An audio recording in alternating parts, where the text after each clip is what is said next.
So I'm absolutely delighted now to be joined by Professor John Hoberman. Professor, welcome. Thank you. First question is, do athletes who dope feel guilty? Some of them do, some of them don't, and some of them one must look at either before they are caught and after they are caught. I think there are a lot of people who rationalize doping practices to themselves as a necessity for staying in business as athletes, who are then caught, and then comes a personal crisis and feelings of guilt appear that were not there previously. Talk us through that challenge to an athlete's identity when they are caught doping. The athlete is generally not an educated person. This is the opportunity of a lifetime in order to achieve social status and to make money.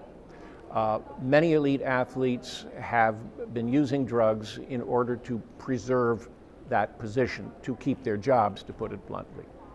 At the point that they are caught and exposed and disgraced, as it were, a world falls apart. And different people are going to take that harder than others do. Some are just going to say, well, that's it, and fade into the background. Others are going to have personal crises, and some of them are going to publish confessions. Is doping in sport a big issue, do you think? It's an enormous issue, and it has been a big and accelerating issue ever since the 1960s, when the anabolic steroid epidemic really got started. It is considered by the people who run world sport the single biggest threat to sport today.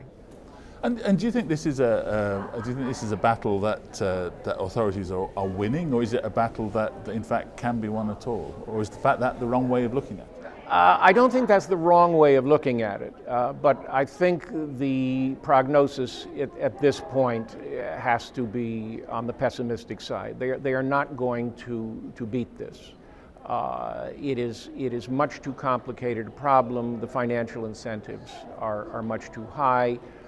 Feelings about various enhancement procedures in modern society are liberalizing all the time. It's becoming increasingly difficult to rationalize making athletes the pharmacological abstainers when the rest of the population has access to all sorts of things and is using them.